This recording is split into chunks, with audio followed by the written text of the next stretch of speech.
This class is probably going to be a little bit more nerdy than many of you would like. I warned you last week that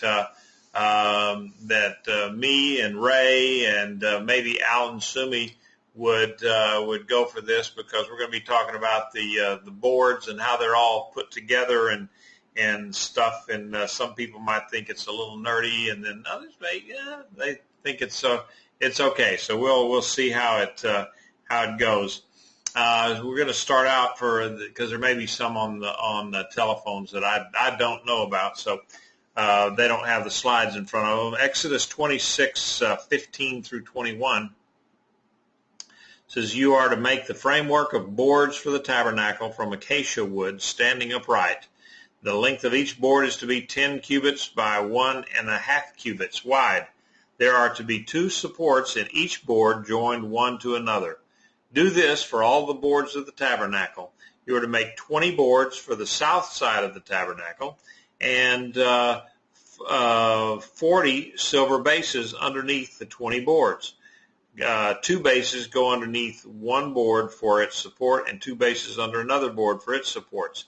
Likewise, for the second side of the tabernacle, on the north side, there are to be 20 boards with their 40 bases of silver.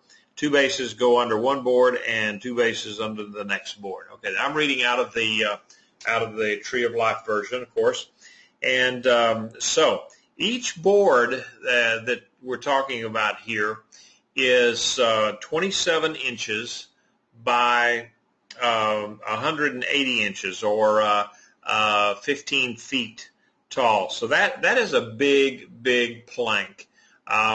That would be 27, 2 foot 3 inches by 15 feet. By any stretch of the imagination, that is a very large board. Consider that your cabinets in your house are probably 24 inches, so the board would be just a little bit wider than your cabinets. But they would be 15 feet long, which for most people is a good bit larger than their kitchens. We have a fairly large kitchen, and I think ours is only 13 feet. So a 15-foot board would be about the size of a normal car these days, as far as the length. And that's how long each board was, and you stood it up on end. So that's how tall the walls were. Now, we don't know how thick the boards were. Now, I'm going to assume, just for assumption's sake, let's look at it. Said that say that the board is only 1 inch thick. Now, I saw some of the commentaries and some of the people that teach this stuff, and they've been doing it for many years and so forth, and they were showing, they for some reason had the walls as 1 cubit thick, as well as 1 cubit thick and 1.5 cubits wide. And so, I calculated that out, and by weight, the density of the wood and so forth, and weight. And that would have put each board at right over 1 ton each, if you had a board that was 18 inches thick by 2 foot 3 inches wide and 15 feet long. It would have weighed over a ton. So that's I don't think that's quite right. So, there's no way that they could have picked those things up and done anything with that. So, I think if we look at the wording here, it says you're to make a framework of boards. I looked up some of the wording there in Hebrew, and it's kerashim, the boards, and it kind of implies that there was a slab or a plank, but it's not necessarily. And the acacia wood itself, I showed you the picture of the acacia tree. This is fairly typical of an acacia tree. the ones that grow out there in the Negev and the Sinai Peninsula. We saw quite a few of them out there, and this is very, very typical. They're not that big. They're kind of gnarly, and the wood is just unbelievably hard and tough. It's just tough. I think I've told the story about our tour guide. One of the ladies wanted a piece of this wood, and so he went out there and he was going to just pull off a twig off of this tree.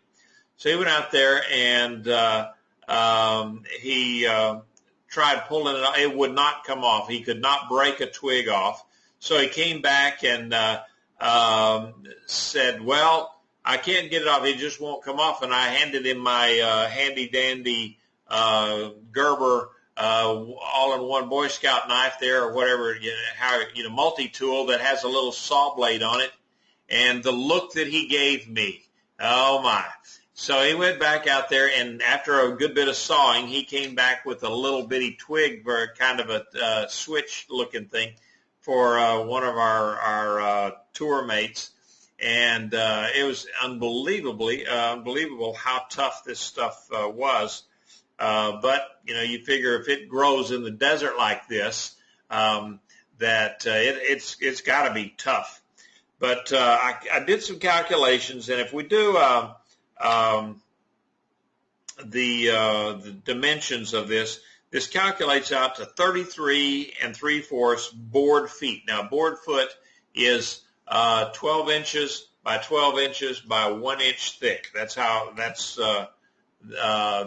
what a board foot is.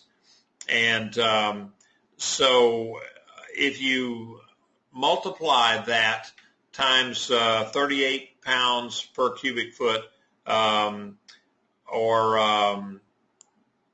it would come out to be about 106, almost 107 pounds per board. It's still, a couple of guys could lift it up, but it would still be very heavy.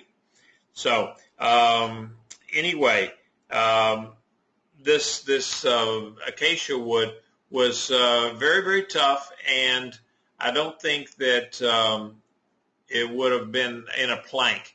So that brings me to the next little thing here. Could each board have been a frame instead of a solid board? Now, most of the models that you see, they show, just a solid wall with, it's all plated in gold and everything. But there again, the gold would have added tremendous weight to something that large because it was supposed to have been clad in gold inside and out.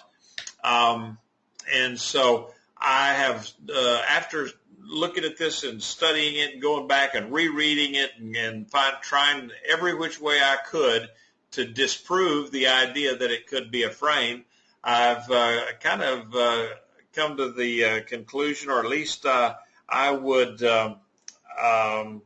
entertain the thought that, it's probably a framework instead of a solid piece. Now, I got a picture. This is what you would normally see on the right-hand side. There is solid walls with these bars holding them, and then the other side of it, on the left-hand side, would be the concept of framework as opposed to the solid ones. And it would be like, if you were to think about it, normally 2 by 4 frames in a house are on 16-inch centers. So if you were to take two sections of framing for a normal wooden frame house, and that would be the size of a plank. Not quite, but it'd be 27 inches wide instead of 32 inches wide. But that would kind of give you a concept of what these things would look like if they were planks. And even then, I've got some questions about it because I work with wood all the time as a hobby, and I just know how cantankerous wood can be sometimes. So anyway, that's one of the things that I looked at, and I thought was quite interesting. That could it have been frames rather than planks? And you may ask yourself, well, how do you put those things together? Well, I got some pictures of putting wood together in splices. Back in the old days when we had sailing ships, if a cannonball hit one of the masts and broke it off, they would saw off the old piece, and then they would make a long taper on either side, put the things up, and put some pins in it, and then wrap rawhide or something around it, and it would shrink up and pull it tight, and then they had hide glues and so forth. But you would make a splice in the wood, and it can be done. And so I figured that, okay, that's probably how they did this stuff. And if anybody wants to jump in here and ask a question and tell me I'm all full of soup, just go ahead and do it. But we'll go through this. Here's a picture of this in a framework with the framework concept. Okay, so that you see, if you were to zoom in on this thing, you would see each one of them is a frame, and then as they put the frames together, of course, it's double wide there. But that would, to me, that would make a whole lot more sense that they could put frames up and maybe cut the weight down by, to maybe only just a fourth or less of what the 106 pounds for each board would have been. And if they made it with fairly, say, a good cross piece at the top and one at the bottom that was wide enough that would that keep the frame from racking, it's possible that it could that's the way that they did it. And then, of course, they use these crossbars that we'll get into here in a minute. But that was kind of my thought. Now, last week we were talking about ventilation in the tabernacle. That it was there's I could find no place where they talk about putting a chimney up there or some kind of a flap to let the air out. Of course, they had incense going, and then they had the flames in the menorah that were going, and so it would have probably been very warm in there. So I got to looking at this, and the idea that if these were frames, all right, then look at over here on the left-hand side of this picture here. You see these are all walls. Okay, this is a model that somebody or a reconstruction of the tabernacle that somebody has done somewhere. I don't even know where. But just imagine, if you will, that these are framework instead of a solid wall. It would be like your house being framed up before you put the sheetrock and the outer covering on the house. You've seen houses that are buildings that are just framework before they clad them with the sheetrock and so forth. Well, that's kind of what I'm getting at here, that this may have been a framework. But here you see the red, white, and blue there, or red, blue, white, and purple.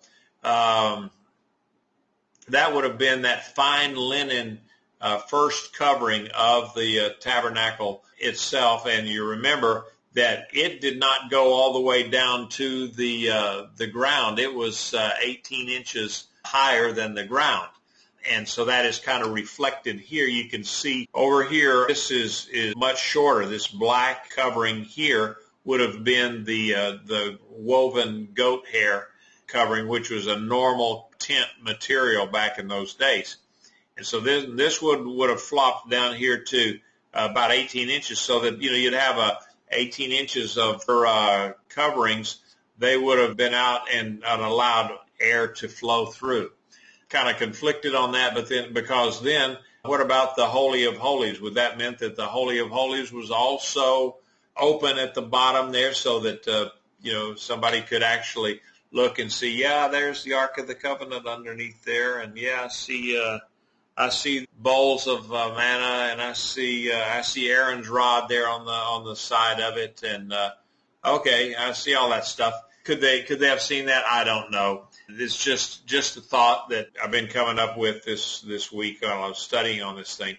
But I have come to the conclusion that it could very well have been framework rather than solid boards. It would make more sense in terms of just the sheer weight that they would have had to use. Now, obviously, if it was a framework, then think something like 2x4s or 2x6s or something like that as far as the frame. And even so, the wood, it would be very, very difficult to find a 15-foot piece of acacia wood. It just almost never would have existed. So, and the idea that this wood is very gnarly. It's it kind of twists and turns, and trying to find a straight piece. And then what kind of saws did they have? I don't know what kind of woodworking tools that they had, but normally for making planks, they would in those days they would take wood and then put wedges in it, and then they would drive the wedges and split the wood, and that's how they made planks, even for ships and so forth in those days. That's where they would make the major cuts on the wood out of the tree. Now, so this kind of gives you an idea of what it could have been with the frames and the curtains on the outside of it, and ventilation. And I'm sorry that Janet's not here tonight, because she was the one that was asking the question about the ventilation in there. So does anyone have any questions so far on this? Okay.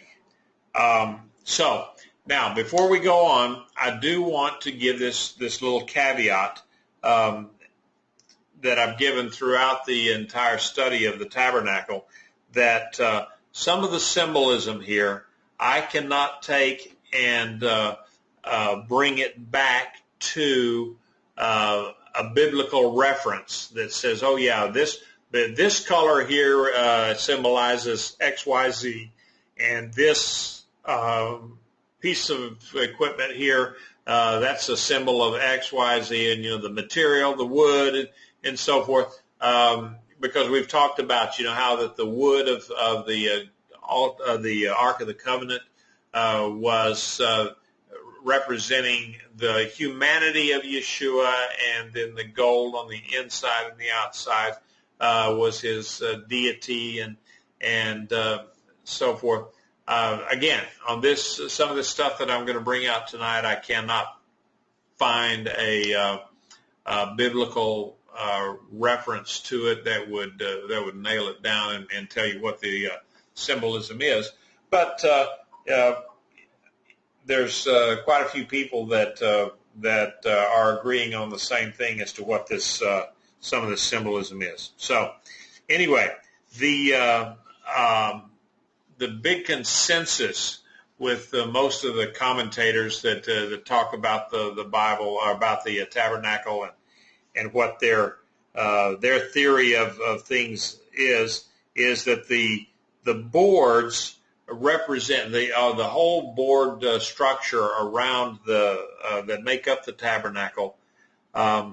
It symbolizes or represents basically the body of Messiah, those that believe in Messiah, and some people would use the word the church, and I don't like to use that word because it has so many other connotations that are not helpful to this.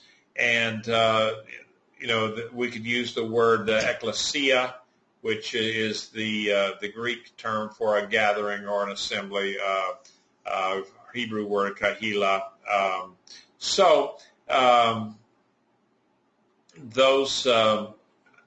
These boards, people say, well, that represents all of the body of Messiah, and that it makes up the and they're reading. Of course, a lot of these things that I'm reading from, they're all Christians with not much of a messianic, if any kind of a messianic viewpoint to anything, and their view is a little bit different than ours, colored a little bit different. But actually, the one lady that I'm using mostly was Jewish. I mean, she was. I know her nephew, and he said, yeah, once she got saved back in the 40s or early 50s or something like that. You would have thought that she was an old-time Pentecostal from the Azusa Street, because she just, all the Jewishness went right out the window, and she was just hardcore, hard over in the teachings, the Schofield and some Darby and some of the others. So he said he really used to enjoy arguing with her on some of her concepts. But so these, but their idea of this all of the boards were part of that, made up the church, as it were, the body of Messiah. Like these boards physically made up the tabernacle, the dwelling place of God.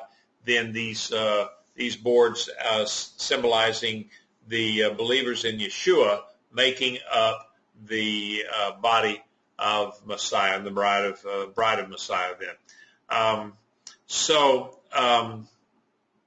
I got to looking at some of these things, going back to the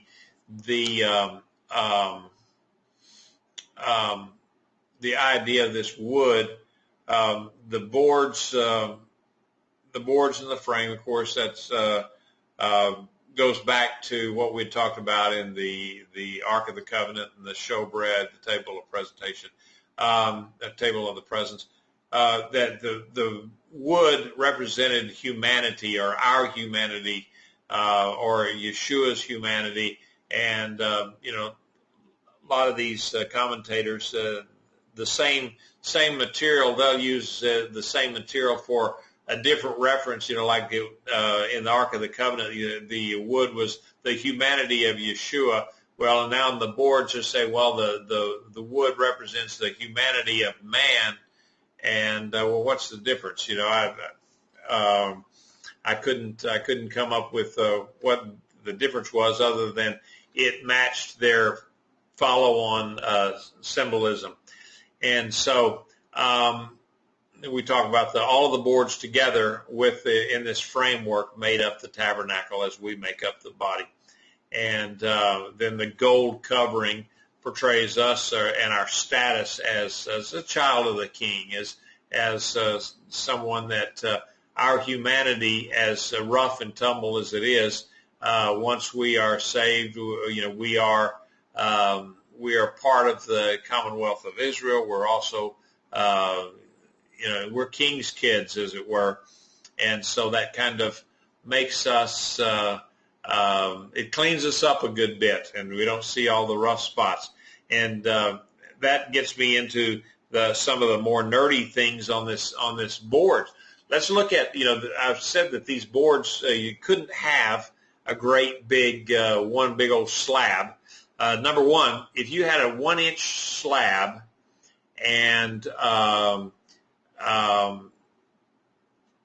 15 feet long, 27 inches wide, that thing, I promise you, no matter what kind of wood it is, it will warp, it will buckle, it'll turn different directions, because all the wood is not homogeneous, and it will, the moisture in the wood will come out of it at different rates, and as it does, it's going to twist and turn, and so it just wouldn't work. So another reason for I'm thinking that maybe framework would work.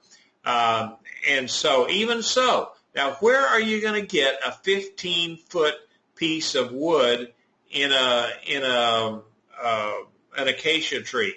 very, very difficult to do. It's kind of like, acacias in many ways are like, to equate it, would be like a mesquite tree here in Texas, or down you get closer into the valley, you see the Wasatch trees, which are, mimosa, those kind of things. It's got those little tiny pinnate type leaves on them. And so, trying to find a big slab of anything out of that is very, very difficult. And so each one would have had, each of these frames would probably have quite a few pieces of wood that they had shaped and formed and cut into just the proper splicing and everything to splice these things together. And so it's kind of with that, it could be very a good picture of the body of Messiah here. Where I've got a certain skill set, and you have a certain skill set. You have a certain personality that you can do things, and other people have a personality. They can do different things, and they've got skill sets like, some people are good with computers, okay? Well, I get along with computers. Actually, I don't even get along with them because I dislike them. But, I do what I have to do with the computer to get the job done. Beyond that, I really, I don't mess with them. I don't like them. I don't, just don't get into it that much. And so when I have computer problems, I go to someone who is a guru at that. And the same with, say for instance, our Tree of Life up there in Katy.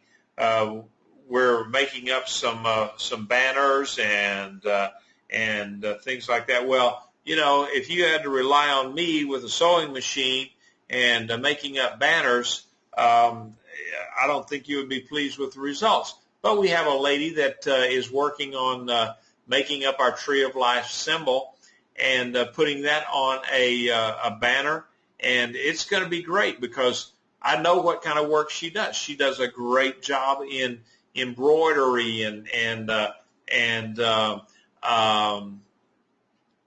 fact the Bible has talked about some of these kind of women who they have they're skillful women, or I forget it depends on the translation that you use for some of these, but they talk about some of the women and their ability to weave things.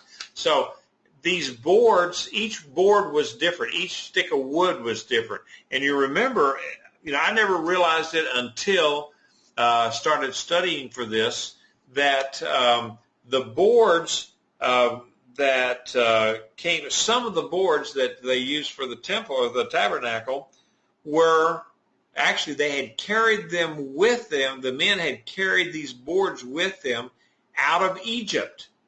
I mean, to me, that's just, I just don't understand it. I can't figure out, okay, now we got to get out of Dodge here, guys. We're going to eat our Passover supper. We're going to, go out and we're going to, get out of Dodge. We got to leave here. And, well, here, let me carry these big old boards of acacia wood with me. And let me put these, take these boards out here because who knows? I just might need them someday. I do that all the time in my own garage. I never throw anything away. I put it in a bin someplace, and then now the older I get, the more often I can't remember what bin I put it in or where even the bin was. But you might use it someday. That was my philosophy. I can't imagine these guys that were carrying these boards around in the desert. I mean, they didn't have a bunch of carts and camels and stuff. And so they're schlepping these things all out, to Mount Sinai. And then from there, they carried them out, over to well, they actually built the temple while they were still, a tabernacle while they were sitting around Sinai. But just the concept of carrying these boards with them, to me, was just, I never knew that. And it's right there in the Bible. It's I think it's in Exodus. Let's see, I forget where 35 is comes to mind. Maybe I put it in here. I did not, but there's a whole bunch of nerdy things that I could have put in here, but I didn't put that part in. But it says that these guys carried the boards, and they used the boards, and they contributed those boards to the tabernacle. And just amazing to me that anybody would be carrying boards with them. And who knows, maybe they were tent poles or something like that. And if that be the case, then that's even more of an idea that they made these things, made them into a frame, because then they would have had to take those tent poles and shape them and do different things with them. Now, on the ends of each board, there was what we call tenons. You've heard in woodworking, maybe you have, maybe you haven't, mortise and tenon construction. And what that is, on the end of a board, you've got a slot, and then you've got these fingers or tenons that will go into, and they lock the joint. And that's not a very good picture here, but there's a good picture right there, where these things down here that you see, that right there, that's called a tenon. And then down here, the hole in there is called a mortise. And this whole structure down here was a silver base for these boards, and that locked the boards in place, and it also gave them a good firm foundation. And so that was the last feature I think I want to cover on the boards themselves, and then we'll go into the silver sockets. Now, these sockets, these silver bases, were they were 1 shekel a piece.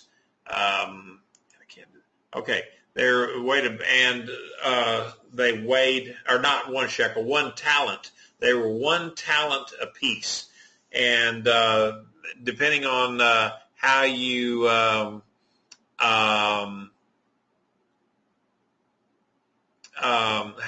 look at that, it was estimated weight to be 100 to 125 pounds. And Ray had asked the question that had I found any writings from the standard Jewish side of things as to what the boards meant, and no, I looked every which way from Sunday on trying to pull up things, and the vast majority of any interpretation of the materials and so forth of the tabernacle itself was all Christian oriented, and pointing to Yeshua, and like I said, sometimes I feel like these people are really twisting themselves into pretzels, trying to make some of this stuff apply to a picture of Yeshua. I've got a rabbi friend that does that with a lot of some of his writings, that he will just really twist things around to make it symbolic of Yeshua in every parsha.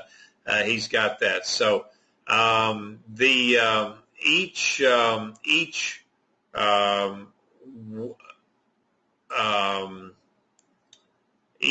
the weights, or the sockets down there, each one of those weighed 100 to 125 pounds. Okay, and there was 100 total sockets, And so, you do the math, from anywhere from 100 to 125 pounds is 10,000 to 12,500.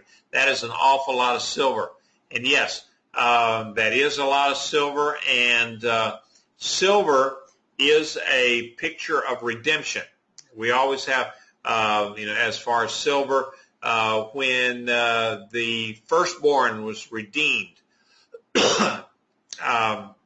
they had to pay like a half a shekel of silver. And then all of the silver that was done for the tabernacle sockets, for these walls here, all of that silver was taken from a poll that they did with a poll census of the people, and every man that was 20 years old and older had to pay a half a shekel. Now, a half a shekel is not a great deal of money. It was the same for everybody. Rich man, poor man, beggar man, thief. All of them had to pay half a shekel if they were over 20 years old. Basically, if they were eligible for the military, they paid this I guess you could say it like a temple tax or a tax or some kind of a ransom for their soul. The Bible calls it a ransom for their soul.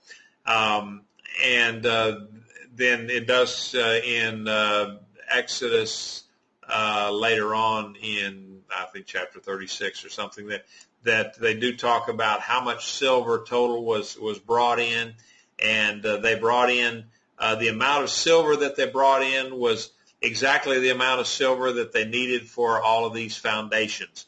So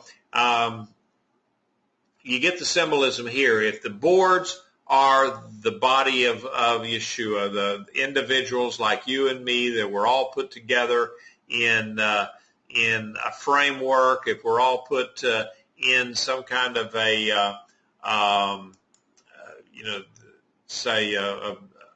body of believers somewhere, somehow, and we're all fitly put together by the Holy Spirit, and but without a proper foundation, we wobble, we fall, and but the salvation or the redemption of our souls is our foundation, and we've even got the two tenons that go down in there. Now, it's kind of interesting that tenons, the word that they use for tenon is yad. And, of course, yad in Hebrew is hand. And so, it's the salvation picture. Again, the hand, you look at the hands of Yeshua. Okay, that was our redemption. And, of course, now I'm kind of allegorizing things myself here. But it's interesting that we got the salvation or the foundation of redemption holding us up and keeping us steady. And so, anyway, we'll go ahead with this, and we talk about the rest of the back part of the tabernacle. It had 6 boards, and then added 2 boards for each, or 1 board for each corner, so it was doubled. And this is kind of curious in verse 24. They were also to be doubled at the bottom, and in the same way joined at the top by the first ring. And it is to be this way for them both, and they will provide for the 2 corners. It's interesting that, okay, if that means that they're doubled at the bottom and then joined in the same way at the top, it just means it's doubled at the top, I would imagine. And, if you build a standard house with framework, that's one of the things that you do. In the corners, you add an extra framework in the corner. It makes the structure much, much stronger. And so that's what they did here. And you'll have 8 boards. So there'll be 8 boards on the back side, on the west side of the tabernacle. And then it says you'll make cross beams of acacia wood, 5 for the boards on one side of the tabernacle, 5 for the boards on the other side, and 5 on the back side. And the middle cross beam will pass all the way through from one end to the other. And then you'll overlay these boards with gold and make their rings of gold as holders for the cross beams, and overlay the cross beams with gold.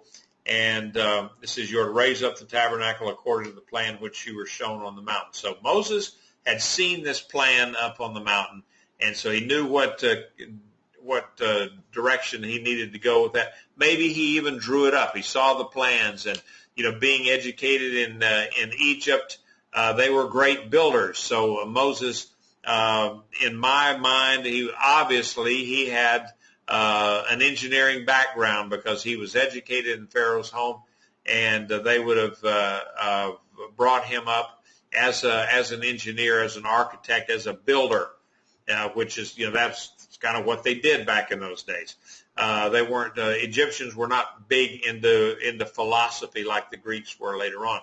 So anyway, then you've got these. The west wall had a total of 8 boards.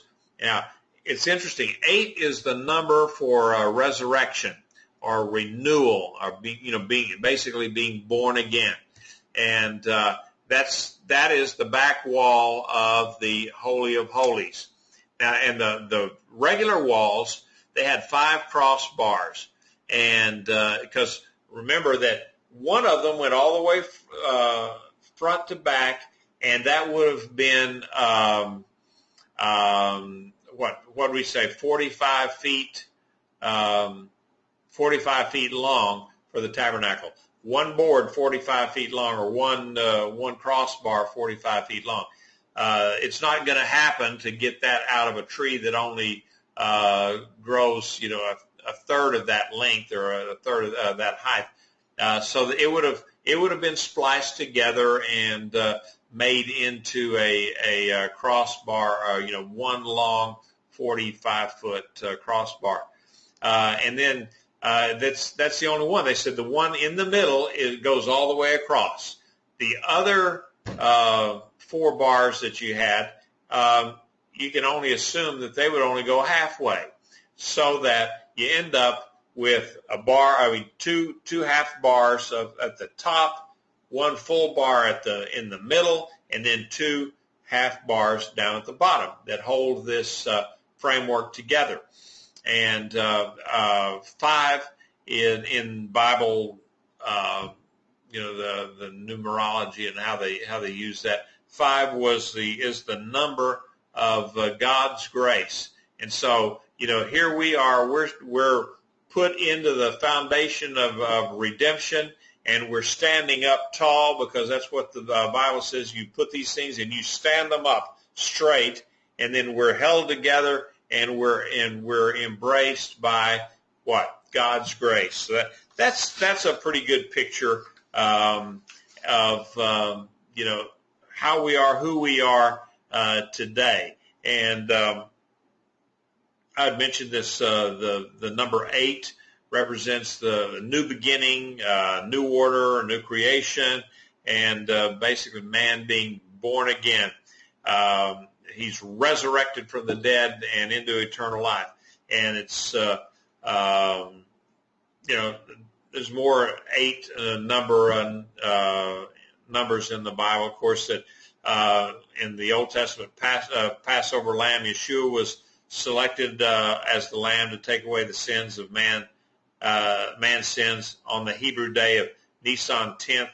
Now, this one, if you go back to it, I don't know, but it does make sense. On April 1st of 30 A.D., and he was crucified on Nisan 14th, Wednesday, which would have been April 5th, and his resurrection occurred exactly as he stated, 3 days and 3 nights after he was buried, which would have been at the end of the weekly Sabbath. And we've talked about this for a couple of Passover cycles. Now, that would have fallen on the 17th of Nisan, and 17 is a number that symbolizes victory, and also 17, Nisan 17, was the 8th day, counting inclusively, from the time Messiah was selected as man's sacrificial lamb, and so this kind of puts it all together that he was the perfect sacrifice and the complete victory over death. And then we got boys are circumcised on the 8th day, and the number 8, of course, symbolizes the circumcision of the heart through Yeshua and the receiving of the Holy Spirit. And so there's quite a few other ones, but I think we're pretty much out of time. And I did want to open it up for questions and so forth, or comments, and I'll go ahead and close the recording at this point and wish everyone a Shavua Tov. We'll see you next week